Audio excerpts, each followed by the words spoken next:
గెలుపు, మేము వంశీచంద్ర రెడ్డిని గెలిపిస్తాము, 32 గ్రామాలకు మీరు రోడ్లు ఇయ్యాలి అని మా శ్రీహరి చెప్పిండు. మాకు డిగ్రీ కాలేజ్ లేదు, మా మున్సిపల్ కోర్టు లేదు.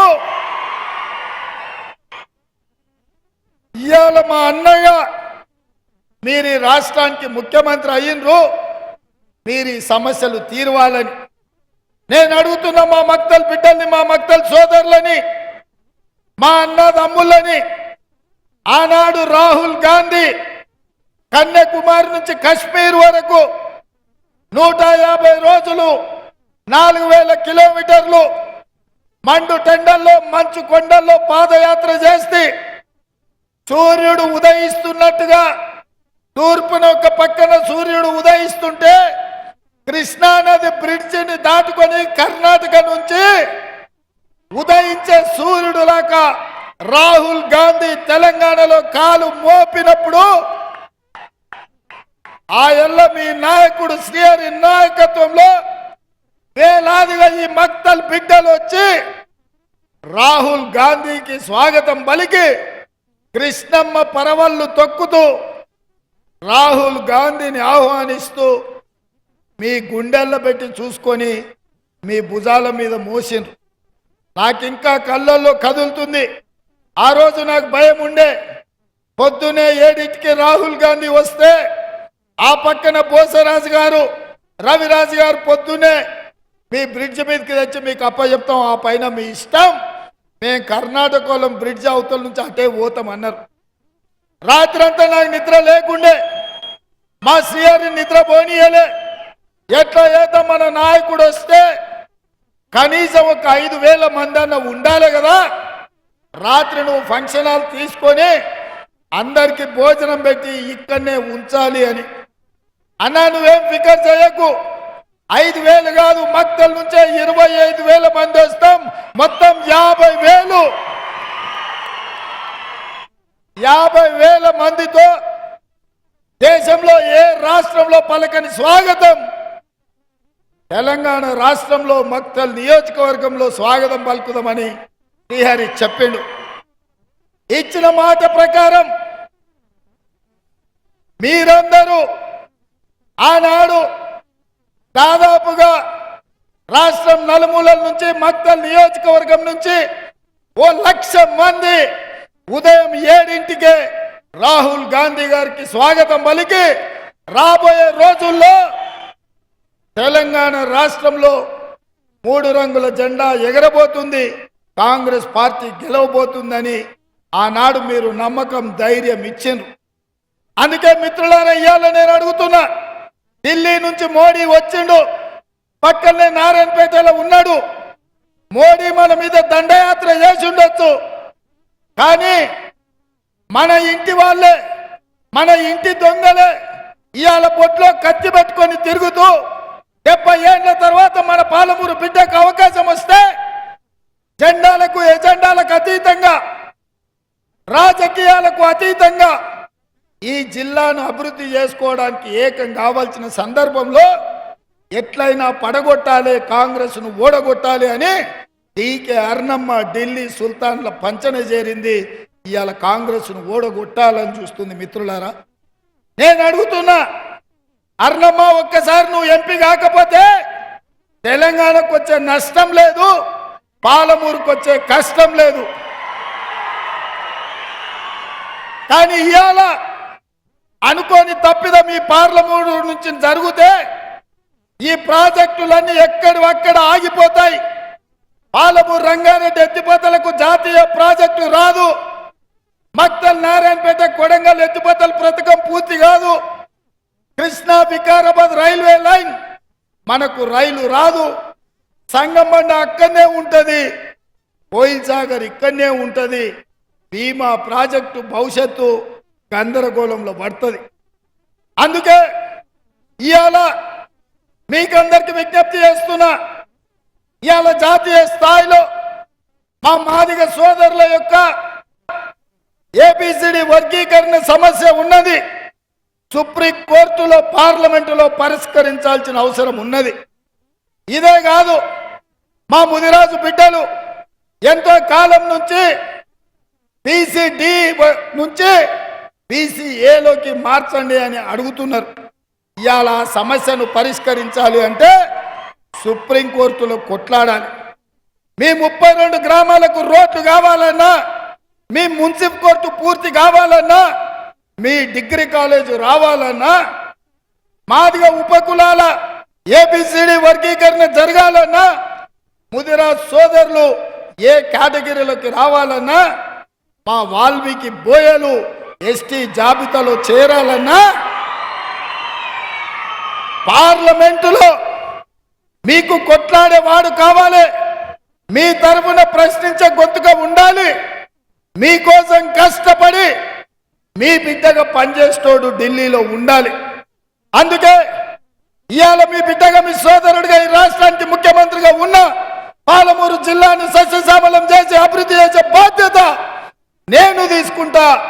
నాకు ఢిల్లీలో చేదోడుగా వాదోడుగా మీ సమస్యల పరిష్కారానికి పనిచేసే యువకుడుగా మిత్రుడు వంశీచంద్రెడ్డి ఢిల్లీలో ఉండాలి.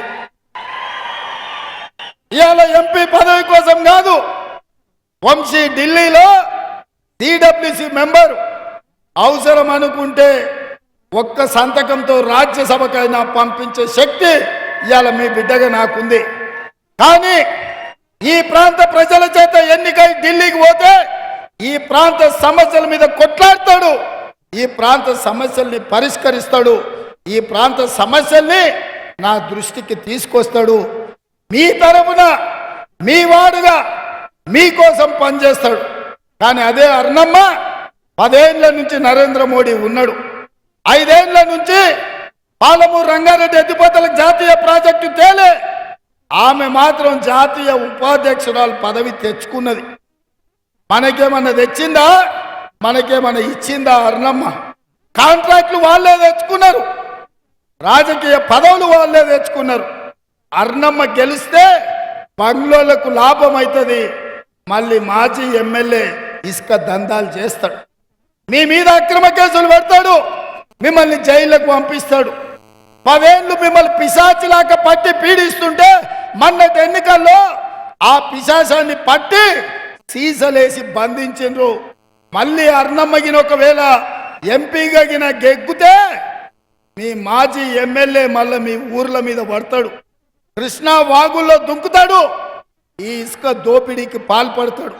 ఇవాళ బంగ్లాలు వేరు వేరు కాదు, బీఆర్ఎస్ బీజేపీ జెండాలు మాత్రమే వేరు.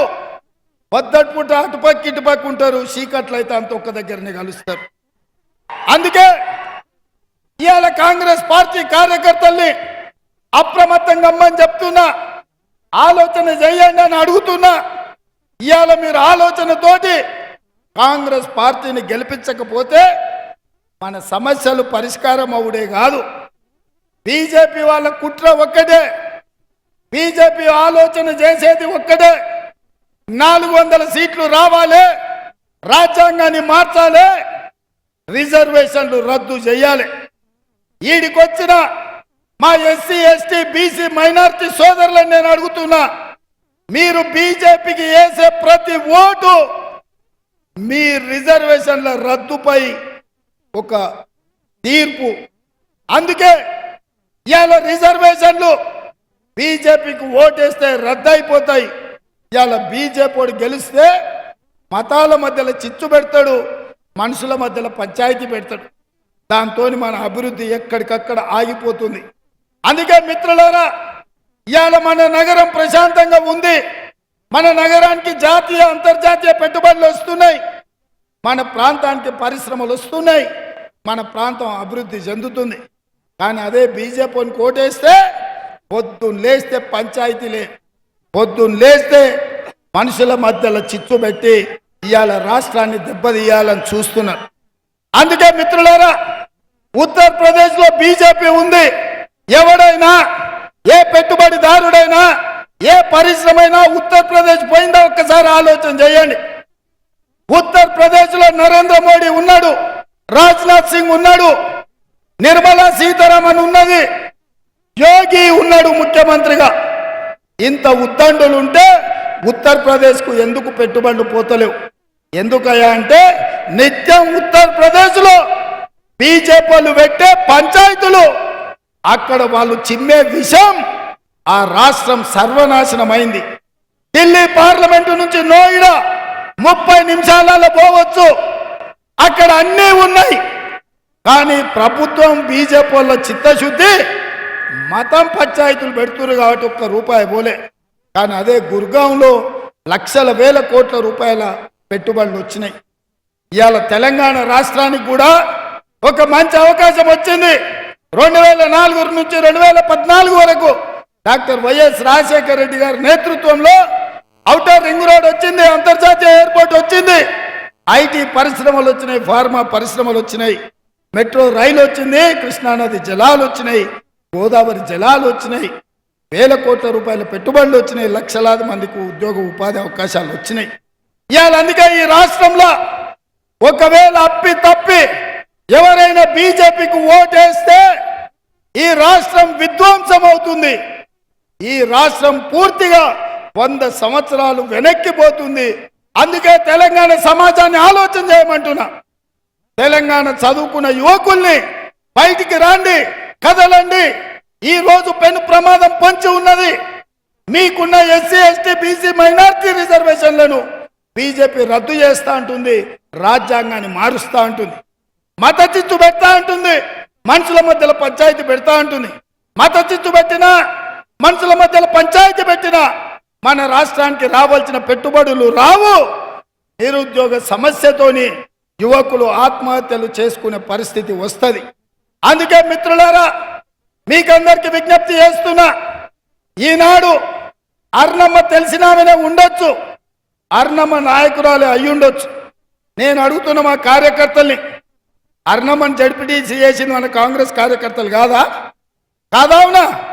మనమే కదా జడ్పీటీసీ చేసింది, ఎమ్మెల్యేని చేసింది మనమే కదా, మంత్రిని చేసింది మనమే కదా.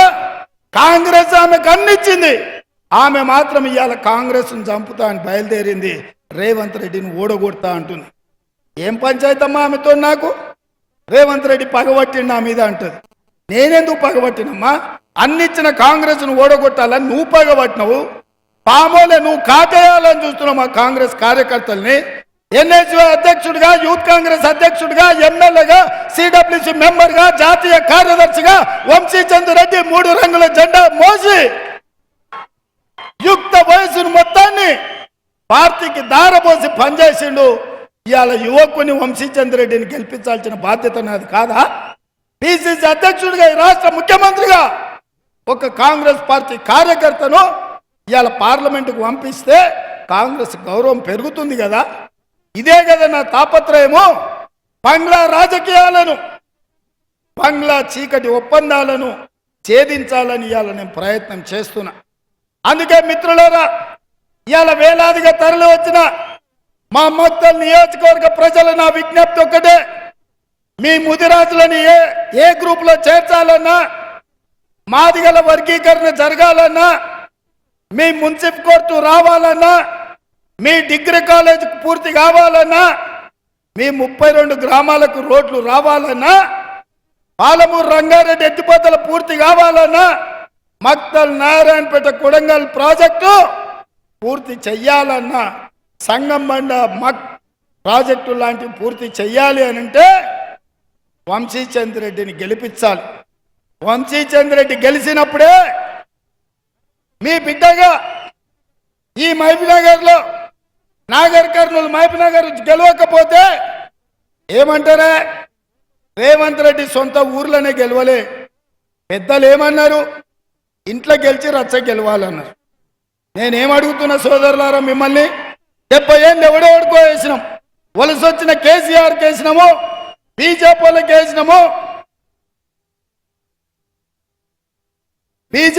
వేసినాము, ఎవడెవడికో ఓటు వేసినాం, ఇన్నిసార్లు మందికి వేసినాం. ఈసారి మనం వేసుకుందామని నేను అడుగుతున్నా. మన ఓటు మనం వేసుకుందాం, మన ఆత్మగౌరవాన్ని మనం నిలబెట్టుకుందాం, మన పాలమూరును మనం గెలిపించుకుందాం, మన పాలమూరును మనం అభివృద్ధి చేసుకుందాం. నేను వేరు మీరు వేరు కాదు, నేనే మీరు మీరే నేను, మీలో ఒకరిని, మీ బిడ్డను. మీ బిడ్డను జడ్పీటీసీగా ఈ మొక్క నాటితే 17 ఏళ్లలో ఈ రాష్ట్రానికి ముఖ్యమంత్రి అయినా. ఆనాడు జడ్పీటీసీగా గెలిపించింది మీరే, ఎమ్మెల్సీ గెలిపించింది మీరే, 3 సార్లు ఎమ్మెల్యేగా గెలిపించింది మీరే, ఈనాడు ముఖ్యమంత్రిని చేసింది మీరే. అందుకే ఇవాళ కూడా ఢిల్లీ నుంచి భుజం మీద గొడ్డలు పెట్టుకొని మీరు పెంచిన వృక్షాన్ని నరకాలని ఇవాళ ఢిల్లీ నుంచి నారాయణపేటకు వచ్చిండ్రు. నేను అడుగుతున్నా, వాళ్ళు ఆ నుంచి వచ్చి నరకాలనుకుంటే మీరు ఊరుకుంటారా మిత్రులారా? ఊరుకుంటారా? మన కళ్ళ ముందల, మన ఇంటి ముందల పెంచుకున్న మన వృక్షాన్ని, మనకు నీడనిచ్చే వృక్షాన్ని దారిన పోయేటోడు దాన ఎవడో పునాదులకు నరుకుతా అంటే మనం ఊరుకుంటామా? ఊరుకోడు ఉంటాడు, చీడ పురుగు ఊరిని ఖరాబ్ చేసేటోడు ఉంటాడు. అట్లనే అర్నమ్మ కూడా ఈ జిల్లాలో, పాలమూరు జిల్లా ఒక తులసివనం అయితే గంజాయి మొక్కలాగా అర్నమ్మలు ఎప్పుడు ఉంటారు. గంజాయి మొక్కల్ని ఏరేయాలి తప్ప మన జిల్లాను పాడు చేసుకోవద్దు. అందుకే మిత్రులారా, మీ అందరికీ నా విజ్ఞప్తి ఒకటే, ఈ ఎన్నికలు అయితేనే సర్పంచ్, ఎంపీటీసీ, జడ్పీటీసీ మండల ఎన్నికలు ఉన్నాయి. ఇవాళ బూతుల వారిగా కష్టపడే కార్యకర్తల్ని గుర్తుపెట్టుకొని వాళ్ళకు వార్డు మెంబర్లుగా, సర్పంచులుగా, ఎంపీటీసీలుగా, జడ్పీటీసీలుగా మీకు అవకాశాలు ఇచ్చి మిమ్మల్ని గెలిపించి ఎవరెవరైతే ఇవాళ బూతుల్లో మెజార్టీ తెస్తారో వాళ్ళకు రేపు స్థానిక సంస్థలలో అవకాశం ఇచ్చే విధంగా శ్రీహరికి ఈరోజు నేను ఆదేశాలు ఇస్తున్నా. కష్టపడ్డోళ్ళకే బూతుల్లో మెజార్టీ తెచ్చిన వాళ్ళకే, కాంగ్రెస్ పార్టీ జెండా మోసిన వాళ్ళకే అవకాశం ఉంటుంది. తెల్లంగిలు దొరుకుని నా చుట్టూతో తిరిగితే ఓట్లు లేకపోతే ఏమీ ఉండదు. నేను ఒక్కడే మాట చెప్పదలుచుకున్నా, నేను నాయకులకు నాయకుని కాదు, నేను కార్యకర్తను. పార్టీ జెండా మోసినోళ్ళే నాకు చుట్టాలు, నాకు బంధువులు. నా బలగం మీరే, నా బంధువులు మీరే, నా గెలుపు మీరే, నా పార్టీ మీరే, నా ముఖ్యమంత్రి కుర్చీ మీరే. మీకోసం, ఈ జిల్లా అభివృద్ధి కోసం ఆఖరి రక్తపు బట్టు వరకు, చివరి శ్వాస వరకు నేను పనిచేస్తా. మిత్రులారా, మనల్ని మనం గెలిపించుకుందాం, మన పార్టీని ముందుకు నడిపించుకుందాం. మీ అందరికీ ఇంత సమయం ఉండి, ఇంత ఓపిక ఎండ ఉన్నా, అక్కడి నుంచి మోడీ వచ్చిండని పిలిచిన నారాయణపేట దిక్కు కన్ను కూడా చూడకుండా వేలాదిగా ఇక్కడికి వచ్చినందుకు మిమ్మల్ని అందరినీ మనస్ఫూర్తిగా ధన్యవాదాలు తెలియజేస్తున్నా. మా మీడియా మిత్రులకు చెప్తున్నా, మోడీ గారు సభ తీయండి, మా వీడియో తీయండి, చూపించండి. తెలంగాణ సమాజానికి, ఈ దేశానికి చూపించండి మా మక్తల్ బిడ్డల పౌరుషం. మాట అంటే మాట ఇస్తే తల తెగి కింద పడిన మాట నిలబెట్టుకునే మా మక్తల్ పౌరుషాన్ని ఈ దేశానికి చూపించండి. కాంగ్రెస్ పార్టీని గెలిపించండి. వంశీచందర్ రెడ్డికి 1,00,000 మెజారిటీ ఇవ్వాలి. సిద్ధమేనా? సిద్ధమేనా? సిద్ధమేనా? సిద్ధమేనా? సిద్ధమేనా? సిద్ధమేనా? సిద్ధమన్న వాళ్ళందరూ జై పైకెత్తాలి. జై కాంగ్రెస్, జై కాంగ్రెస్. నేను 1,00,000 అంటే మీరు పక్కా అనాలి. ఓకేనా? రెడీ రెడీ రెడీ 1,00,000 1,00,000 1,00,000 1,00,000 1,00,000 1,00,000 1,00,000 1,00,000 1,00,000 1,00,000 1,00,000 జై కాంగ్రెస్.